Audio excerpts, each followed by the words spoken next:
Oi pessoal, tudo bem? Bem-vindo a mais um vídeo aqui no meu canal. Hoje eu vou contar para vocês a história de Jeanne Becky, que ficou mais conhecida como Madame du Barry, a última amante do rei da França, Luís XV. Eu acredito que a Madame du Barry foi a primeira figura histórica que eu tive contato na vida. Minha mãe tinha um livro que era esse título, A Última Favorita, A Vida de Madame du Barry. E aí era escrito pelo André Lambert. Era um romance histórico da década de 50, que chegou no Brasil na década de 60 e foi sempre publicado até os anos 80, mais ou menos. E minha mãe escondia esse livro, porque falava de amante, né? Ela escondia esse livro de mim. Então eu colocava na parte mais alta do guarda-roupa. E eu consegui acesso a ele, eu não lembro se com escada ou com uma cadeira, enfim, consegui ele. E minha mãe escondia, obviamente, por quê? Porque era história de amante, né? Tinha teor sexual o livro. Eu não lembro de nada do teor sexual do livro. O que eu lembro era das cenas sangrentas da Revolução Francesa. E foi uma figura que me impactou, porque com ela, desde pequeno, soube da Revolução Francesa, soube sobre Versalhes e sobre um monte de coisa que eu trago aqui nos vídeos que tem aqui no canal. Então, vamos ao vídeo, vamos à vida da última favorita de Versalhes, a última favorita do rei Luís XV. Lembrando que o neto dele, Luís XVI, acabou com essa história de amantes e favoritas. Mas antes disso, aquele aviso de praxe. Dá uma olhadinha se teu sininho está ativado, se não está, ativa ele, vê se você continua inscrito no canal.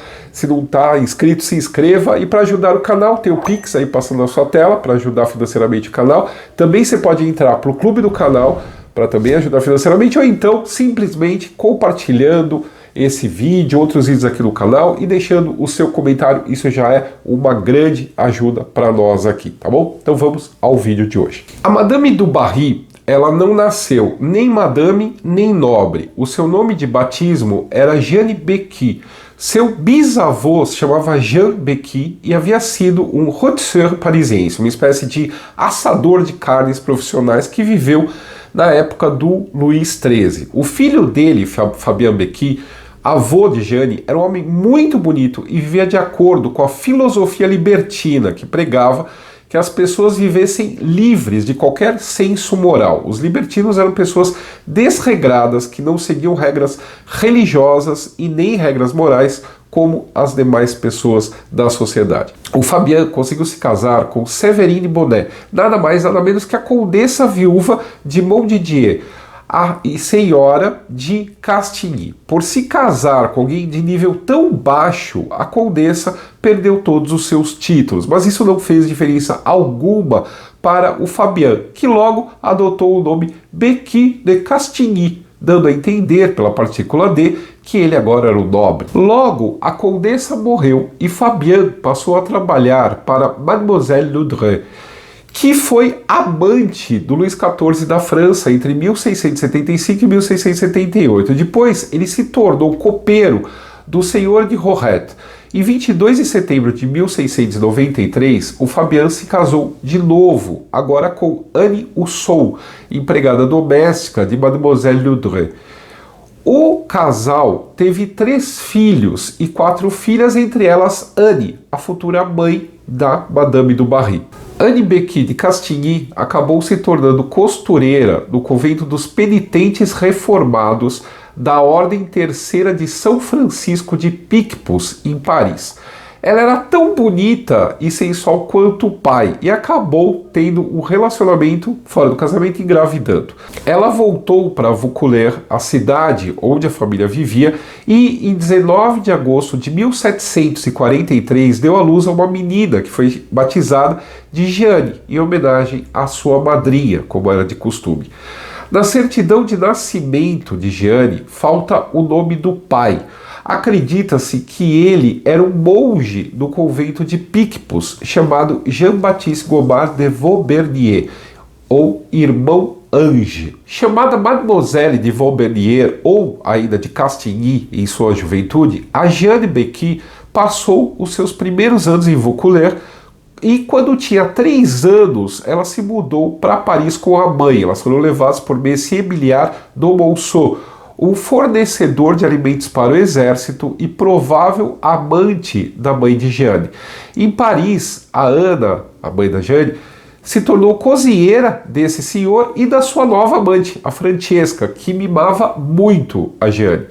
Jeanne foi enviada para ser educada em um convento, que era algo que basicamente só a aristocracia era educada em conventos. E lá ela aprendeu desenho, história, matemática, música, religião e se destacou nos estudos das artes.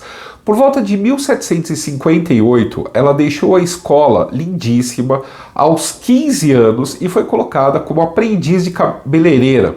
E ela acabou se envolvendo com o cabeleireiro, que foi o seu primeiro amante, de quem dizem que ela teve uma filha. Depois ela passou a ser dama de companhia de uma viúva idosa, a Madame de la Garde, que mantinha um salão literário. Porém, a Jeanne acabou tendo um relacionamento com não apenas um, mas os 2 filhos casados de Madame de la Garde e foi mandada embora.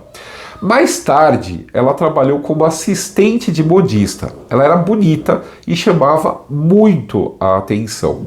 Ela era loira, com cabelo cacheado e olhos azuis amendoados.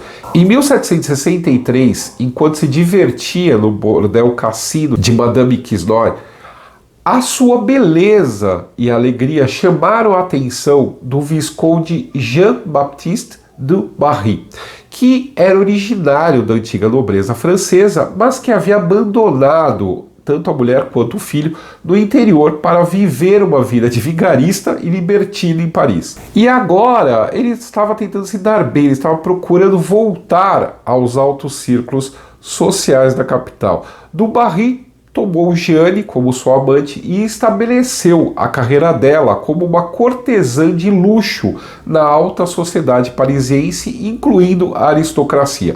Na casa dele, a Jeanne aprendeu os modos da nobreza e dos novos amantes que a cercavam, que faziam parte dessa aristocracia toda. Em 1768, Jean-Baptiste du Barry ele levou Jeanne a Versalhes. Ele esperava que o rei Luís XV adotasse, mas dessa vez isso não ocorreu. Devido ao acordo de negócios, o du Barry ele cedeu à mãe da Jeanne, a Ana, o emprego que era dele, mas isso não foi reconhecido oficialmente pela administração francesa, que acabou, a título de economia, abolindo o cargo. Para defender o caso, a Ana e a Jeanne fizeram várias viagens de ida e volta de Paris para Versalhes e numa dessas viagens o Luís XV reparou na Jeanne, na verdade foi obrigado a reparar na Jeanne. Com a ajuda de um criado, a Jeanne conseguiu ser conduzida ao Parque dos Servos, que era um local que o rei mantinha um pequeno apartamento para encontros fortuitos. A experiência e a ousadia da jovem, ao invés de espantar o rei, atraiu ele para ela.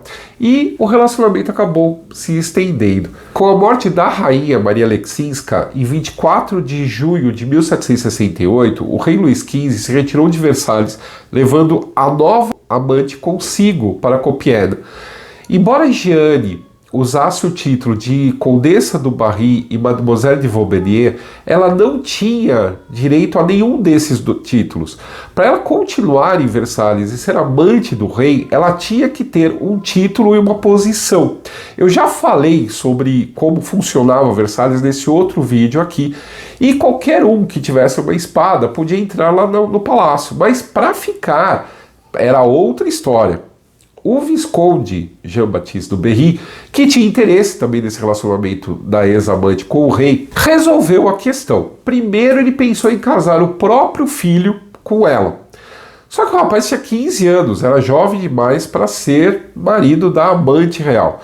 Então Jean-Baptiste ofereceu uma grande soma de dinheiro para o seu próprio irmão, o Conde Guilherme du Barry, que aceitou o casamento falso. A união foi celebrada em 1º de setembro de 1768 na igreja de Saint-Laurent, em Paris, e o padre que presidiu a cerimônia era ninguém mais, nada menos que o Jean-Baptiste Gomard de Gobenier, o irmão Ange, o suposto pai da noiva. Guilherme du Barry voltou para casa na mesma noite e Jeanne foi para Versalhes, onde foi instalada oficialmente a partir de dezembro de 1768. Inicialmente, os cortesãos imaginavam que aquela seria um amor passageiro, mais um amor passageiro do rei. Só que eles começaram a ver que o rei não estava fazendo movimento nenhum para se livrar dessa nova amante. e começaram a passar, circular os primeiros folhetos obscenos, as primeiras histórias obscenas a respeito da vida que a du Barry anteriormente levava. O Luís XV, ele levou isso muito a sério e decidiu que era hora de apresentar Madame du Barry oficialmente à corte. Para isso, ela precisava de uma patrocinadora, alguém que apresentasse ela oficialmente à corte. Depois de várias tentativas, a idosa condessa de Béarn foi convencida a fazer o papel de patronesse du Barry. Em troca, a condessa teve suas dívidas pagas e seus 2 filhos passaram a ser protegidos pelo rei. Em 22 de abril de 1769, Jeanne foi oficialmente apresentada ao rei e à sua família pela condessa de Béarn. As filhas do rei Luís XV, as chamadas Mesdames, ainda tinham planos para casar o pai com alguma princesa, mas o Luís XV dizia que estava de luto pela rainha e sempre recusava qualquer casamento. A recepção por parte da família real e dos cortesãos a du Barry foi bem fria. Entretanto, isso não impediu que ela recebesse todas as honras da corte, sendo inscrita no livro de honras, muito embora ela não tivesse provas da sua nobreza, né? Como eu já disse lá nesse vídeo sobre Versalhes, ela tinha que remontar pelo menos a 1400. Mesmo assim, ela teve permissão para acessar diversos aposentos, que não era qualquer um que podia, e tinha acesso à capela real no mesmo lugar que havia sido da Madame de Pompadour. Mas essa sua nova posição não ajudou a silenciar o seu passado. Nesse mesmo ano de 1769, Luís XV deu a Madame du Barry um pequeno pajem de 7 anos chamado Zamor. Ele havia nascido livre em Bengala, na Índia, em 1762, porém ele foi capturado por mercadores britânicos aos 4 anos e vendido. Em 4 de julho de 1772, a du Barry o batizou em Versalhes com o nome de Louis Benoit, o que permitiu que ele fosse libertado, pois cristãos não podiam ser escravizados, ao menos na França. Ela o tomou como seu afilhado e o criou, deu a ele uma boa educação, fazendo ele aprender a escrever, a fazer contas, a ler e a falar francês corretamente. Muitos anos depois, ele recordaria dessa sua época na corte de um modo amargo. Segundo ele, a du Barry só o acolheu e criou para fazer dele um brinquedo, tendo permitido que Zamor fosse várias vezes humilhado e exposto ao ridículo e insultado. Existe uma história que em maio de 1772, por brincadeira, o Luís XV teria nomeado Zamor por patente régia governador do castelo e do pavilhão de Louveciennes, que era a residência que o rei havia oferecido a du Barry. O Zamor teria então passado a receber uma renda de 600 libras pelo posto. Aparentemente, o documento ainda existia em 1858, porém nunca mais ninguém o encontrou e hoje acredita que toda essa história teria sido inventada, teria sido uma lenda. Uma coisa que o Luís XV gostava na du Barry era, além da sua juventude, encanto, beleza, sedução, era que ela não se envolvia em política. Isso não significava que as pessoas ao redor dela não se envolviam. Tanto o Jean-Baptiste du Barry quanto outras pessoas do círculo dele tinham interesses políticos e se aproveitavam da proximidade dela ao trono. Logo, contra a sua vontade, du Barry se tornou um peão em meio às rivalidades contra a sua vontade. O principal ministro de Estado de Luís XV, desde 1758, era o Duque de Choiseul. A princípio, o Duque não se preocupava com a du Barry, porque achou que a paixão do rei iria passar logo e tal, como todos os outros cortesãos. Mas, como todos eles, ele também se enganou.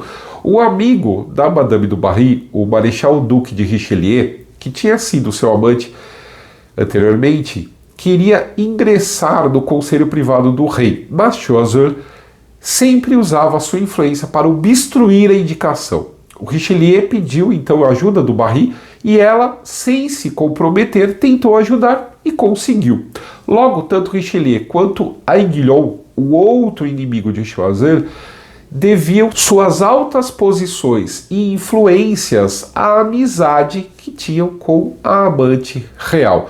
Na época, a corte estava dividida entre os que odiavam a Áustria, que tinha sido inimiga da França até pouco tempo antes, e os que apoiavam uma aliança com esse país. O duque era a favor da aliança com a Áustria e foi o artífice do casamento entre o Delfim Luís Augusto, neto do Luís XV, com a arquiduquesa Maria Antonieta. Esse casamento visava aumentar os laços familiares que já uniam a França à Espanha e juntar a eles a Áustria.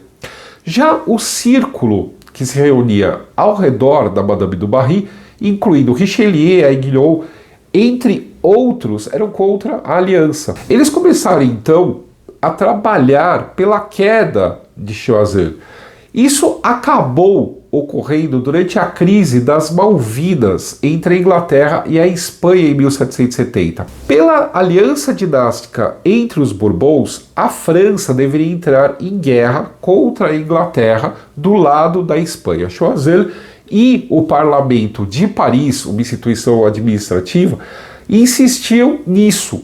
De dentro dos aposentos da du Barry partiu um golpe contra o parlamento que proibia que os parlamentares discutissem sobre esse assunto.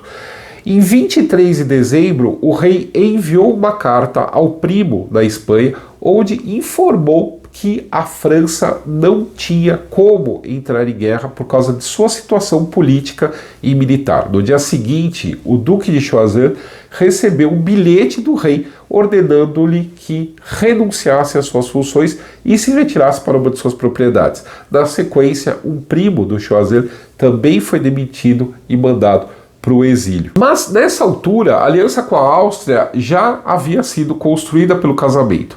Em 15 de maio, a comitiva que trazia Maria Antonieta da Áustria para Versalhes parou no convento onde estava Madame Luísa, a filha mais nova de Luís XV, que tinha conseguido autorização para entrar para o convento carmelita de Saint-Denis. Ela quis, com esse sacrifício, redimir todos os pecados do seu pai, incluindo a sua escandalosa ligação com Madame du Barry. À noite, a nova Delfina, Maria Antonieta, participou de um sarau no castelo de La Moette, para onde também foi convidada a amante do rei, que foi um verdadeiro escândalo. Maria Antonieta tinha só 14 anos e era a primeira vez que ela participava de um jantar público, e ela foi totalmente eclipsada pelo brilho da Madame du Barry.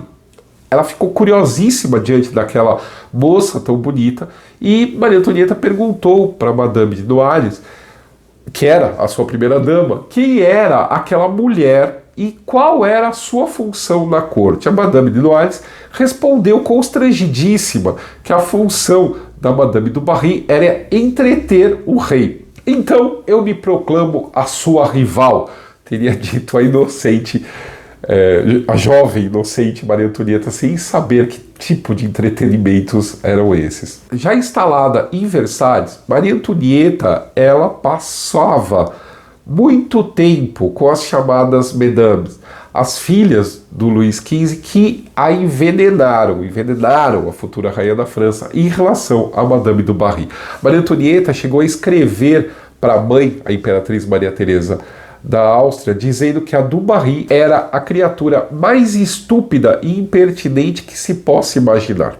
Dessa maneira, a Delfina quase foi responsável por um desastre diplomático. Pela etiqueta da corte de Versalhes, você só podia falar com uma pessoa acima da sua posição social se essa pessoa falasse com você. Maria Antonieta, ela evitou o máximo, o quanto pôde, falar com a du Barry, procurando ignorá-la sempre que possível e até falando em voz alta a sua opinião a respeito da favorita do Luís XV. O rei pediu tanto a Madame de Noailles quanto ao confessor da princesa, o abade Vermont, quanto ao embaixador austríaco na corte, o conde Mercy Argenteau, que informasse a Maria Antonieta que ela deveria ser gentil com Madame du Barry.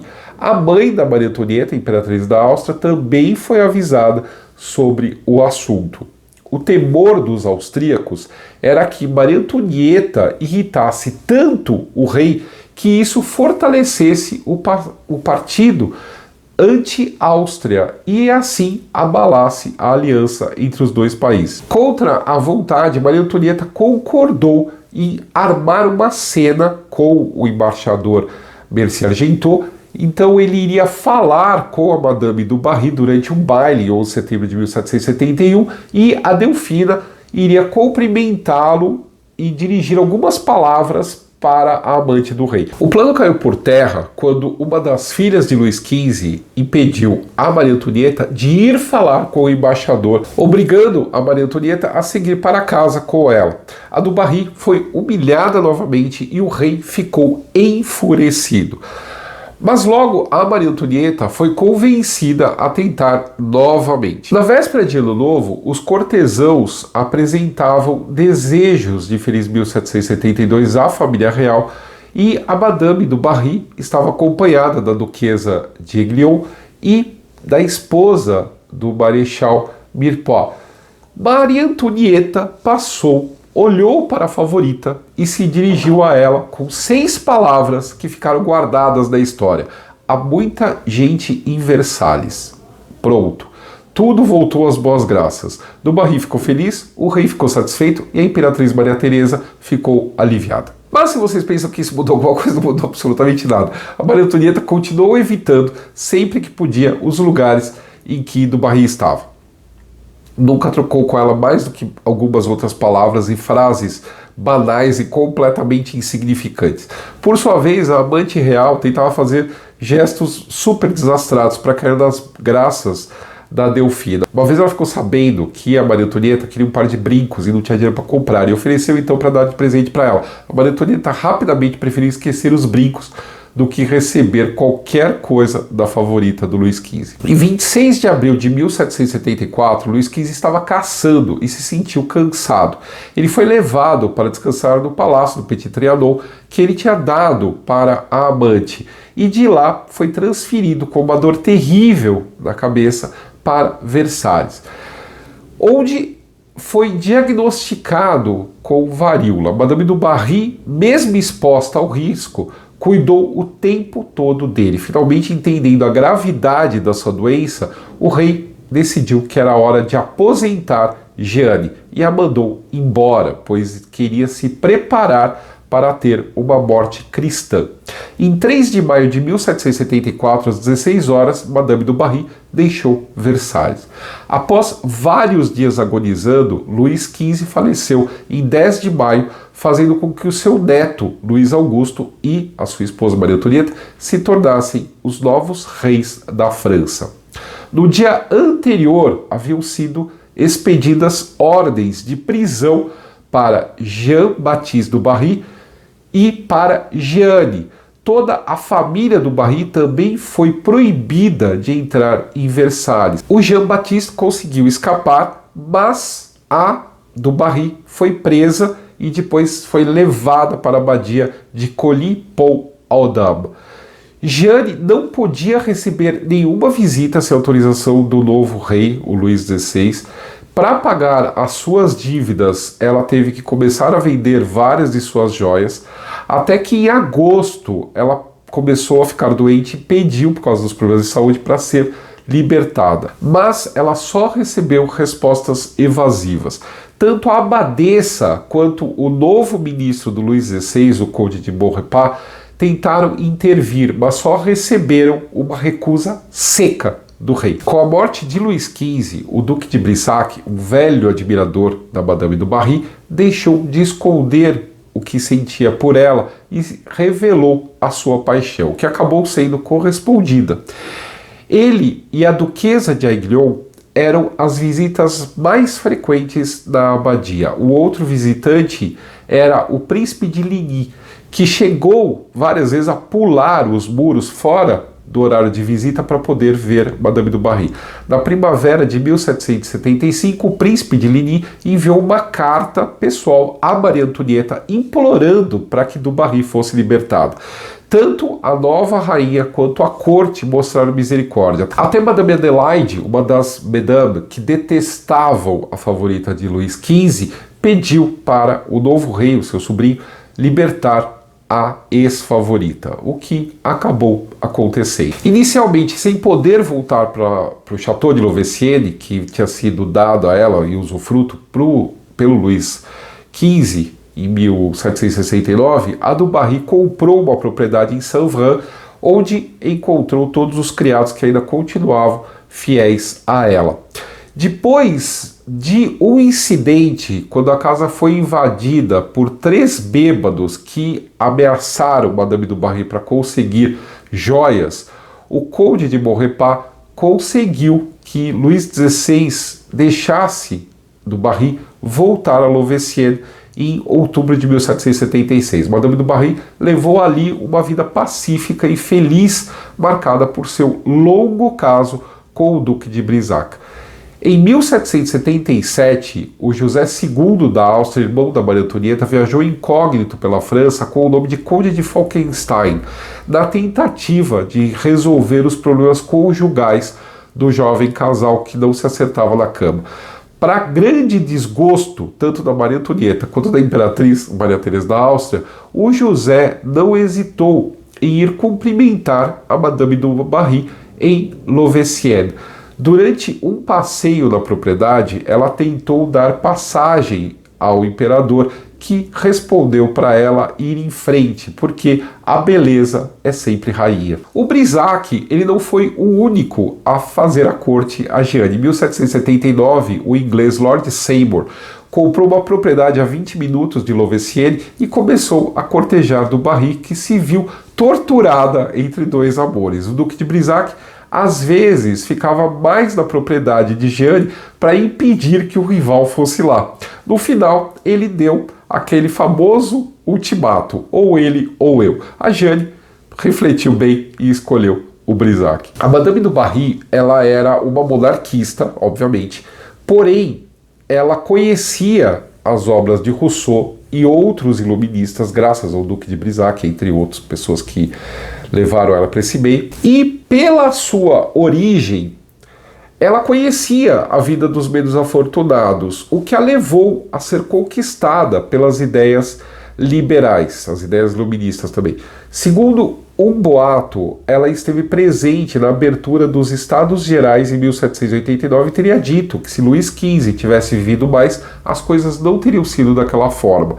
Depois da queda da Bastilha, em 14 de julho de 1789, Brissac teve que partir para Anjou.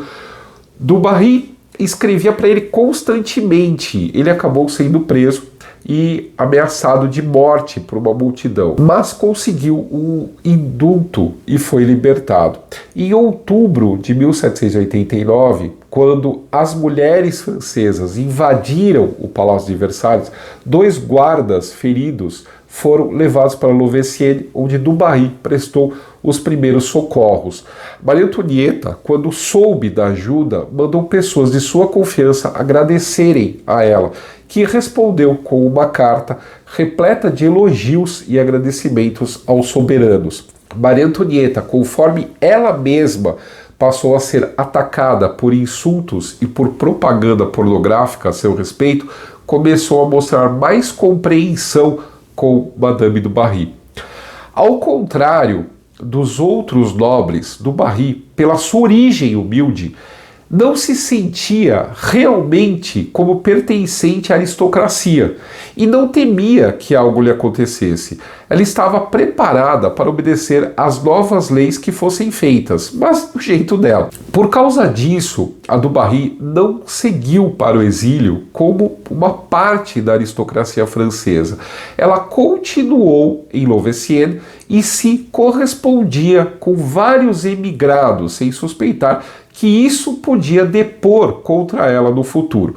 A Madame du Barry continuou fazendo festas em sua casa, mas de maneira discreta, ao mesmo tempo que fazia generosas doações patrióticas. Com a abolição dos privilégios da nobreza e da aristocracia, ela continuou vendendo suas joias para conseguir se sustentar. Em janeiro de 1791, ele estava em Paris, quando o castelo de Louveciennes foi invadido e levaram embora seus diamantes e várias outras joias. Ao invés de ela ficar quieta, o que ela fez?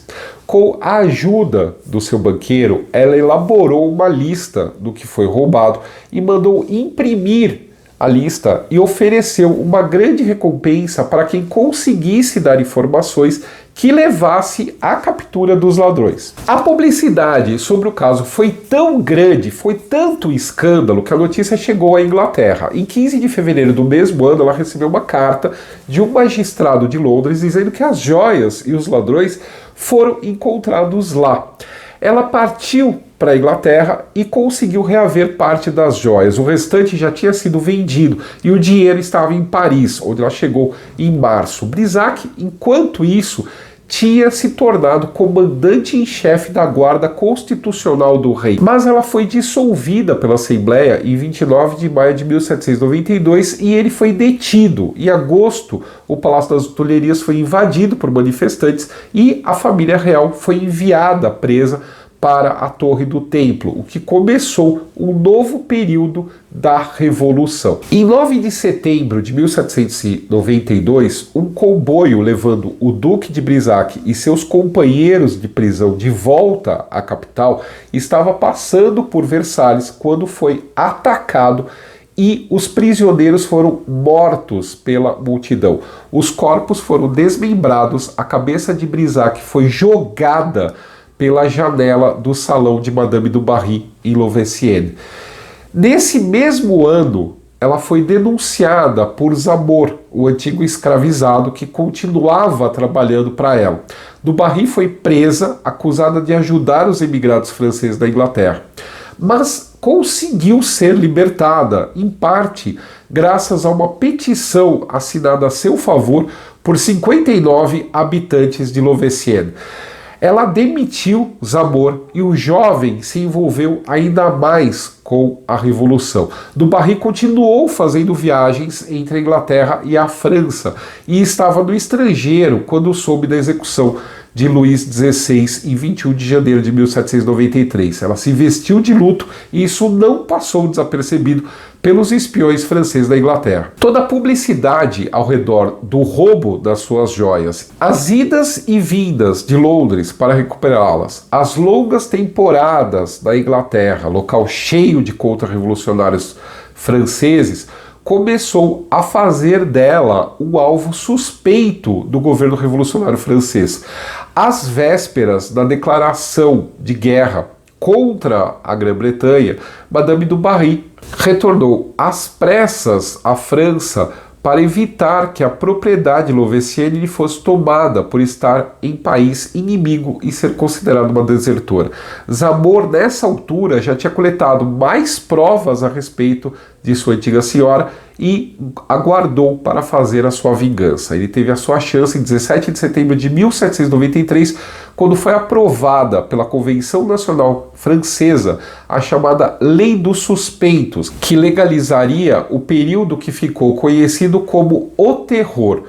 A lei ordenava a prisão de todos os inimigos declarados e suspeitos de serem inimigos da Revolução e visava especificamente a ex-nobres insubmissos, emigrados, funcionários destituídos ou suspensos do cargo, oficiais suspeitos de traição e acumuladores de bens. As estadas de Du Barry na Inglaterra foram denunciadas por Zamor como ajuda aos imigrantes contra-revolucionários. Ela foi declarada inimiga da Revolução e presa em 22 de setembro de 1793. Seu julgamento teve início em dezembro e ela foi condenada rapidamente. Du Barry não teve a mesma fleuma e postura dos reis e de alguns dos guilhotinados. No desespero para não ser morta, ela chegou ao ponto de denunciar diversas pessoas e tentou comprar o carrasco, revelando onde havia escondido algumas das joias que ainda tinha. As suas últimas palavras foram um pedido de medo e desespero. Espere um momento, senhor Carrasco, só mais um momentinho. Ela foi guilhotinada na Praça da Concórdia no dia 8 de dezembro de 1793, aos 50 anos, e foi sepultada no cemitério de La Madeleine, junto com muitos outros guilhotinados. Inclusive, na época, lá estavam os corpos de Luís XVI e Maria Antonieta. Um dos maiores legados de Madame du Barry se refere à sua influência nas artes. Muitas vezes se afirma que o papel dela foi inferior ao de sua antecessora, o papel de favorita, Madame de Pompadour. Acontece que, por ter ocupado a posição por apenas 6 anos, a du Barry não conseguiu colocar a sua marca da mesma maneira que a anterior. Mas ela tinha interesse no assunto, ela gostava de arte. Além de ser uma desenhista talentosa, ela desempenhou o papel de patronesse, incentivando o artesanato francês. Inspirou os maiores artistas do seu tempo, incluindo o escultor Louis Cizon Boisseau, diretor da fábrica de porcelana de Sèvres. Também contribuiu para a ascensão do neoclassicismo ao revelar o arquiteto Claude Nicolas Ledoux, que construiu seu pavilhão de música em Louveciennes. Suas encomendas de bustos de mármores, gravuras e paisagens tiraram diversos artistas do anonimato. Suas coleções de móveis e obras de arte eram suntuosas e deram origem às mais belas cadeiras e poltronas criadas por Louis Delannoy. De gosto muito apurado, a Madame du Barry, de certa forma, inventou o estilo Luís XVI. Além disso, elegante e de gostos fortes, a Madame du Barry exerceu também influência na moda do vestuário do seu tempo. Em particular, ela lançou a tendência dos tecidos listrados, que durariam por toda a Europa até o final do século XVIII. E o que aconteceu com Zamor? Ele também acabou sendo preso durante a Revolução Francesa, ironicamente acusado de ter sido cúmplice da Madame du Barry. Ele conseguiu ser libertado e saiu da França, só retornando após a queda de Napoleão em 1815. Zamor morreu em Paris em 1820, onde trabalhava dando aulas de francês e tocando violino. Seu corpo foi jogado em uma vala comum. Bom, era essa a história que eu queria contar hoje para vocês. Espero que vocês tenham gostado. Deixe aí embaixo seu comentário. Não se esqueça do like. Um abraço, até mais.